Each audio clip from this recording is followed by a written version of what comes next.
Hare Krishna, my name is Isvara. Today we'll discuss the topic, very relevant topic. Why does God allow trials and tribulations, temptations to come into our lives? So, in one sense, when we're saying, why does God allow that? It's like we're saying that He's not paying attention to my orders. He's not recognizing that I am His controller. And He's simply disobeying my orders. And He's allowing these things to happen to me. So that first phrase of questioning God is wrong. It's just like if you commit a crime and the judge cast a sentence on you to be hanged or to face prison, you're in no position to ask the judge, but why? Why are you sentencing me? Why are you going to put me in such a miserable condition? You're in no position. Because first of all, you are a criminal. And since you're a criminal, you'll be getting what is befitting you. So, in this way, why does God allow trials? In other words, we should understand that because as a spirit soul, I have lived in other bodies and I have misused the time, circumstances, and these bodies.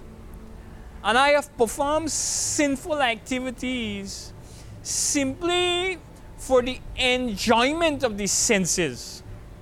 I've performed endless sinful activities simply to enjoy. How? To enjoy separate from God. So, there is consequences. And sin is like a seed. Sin comes in the form like a seed. You have a seed, then it requires a fertile ground, it requires a preparation, and it requires watering. And then in the course of time, that seed will sprout, and it will sprout and it will become a succulent plant, a new grown plant. It will grow into a tree. It becomes a tree and it will bear fruit. So your trials and your tribulations is actually the fruit of your sins. This is not God's trial. This is not God allowing it to happen to you. This is the fruits of your own sinful activities.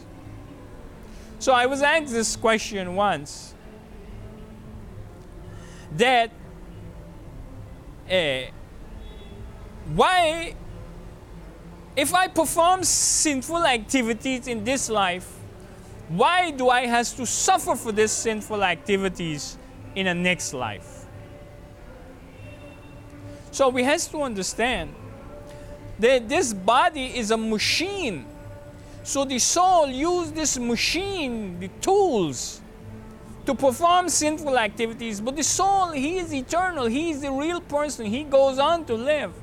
So when he moves out of this machine, it's just like you drive a car and you run the red light, you perform sinful activities according to the state, running the red light and committing accidents, and you drive away. And then when you come out of that car, you start walking on the road, or you crash the car and you leave the car alone and you go and you buy a new car and you start driving again.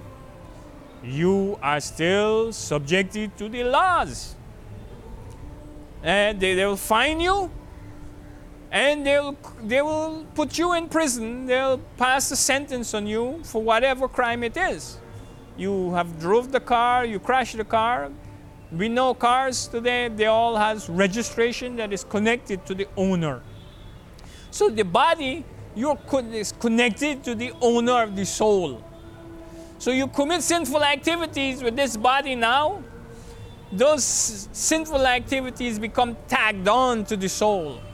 So when you have a future body, then those sin will bear fruit, and you will have to suffer the reaction. So God, He is just within our heart, and He is a silent witness. He is there witnessing all these sinful activities that we perform. And He is also the permitter. That means that when the time comes, He will permit you to reap the fruit of your sinful activities. And therefore, you will have to suffer and undergo trials and tribulation. So, this is not God misdoing. God is all good. He is doing for us what is beneficial for us. Generally, our sinful reactions, if we are intelligent enough, it rectifies us. It makes us think about the uselessness of this world and uselessness of having this body, and makes us understand that we have a relationship with God, and He is the supreme enjoyer, and we should direct our attention to Him, and therefore we should try to engage in His service and become purified by hearing and chanting the names of God. So this is the effect.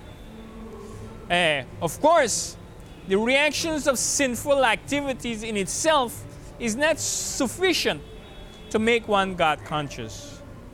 But by the association of saintly persons and becoming enlightened about the position of God and our relationship with God, then seeing the reactions of our sinful life, it can become an impetus for us to engage full-time in the service of God. Hare Krishna.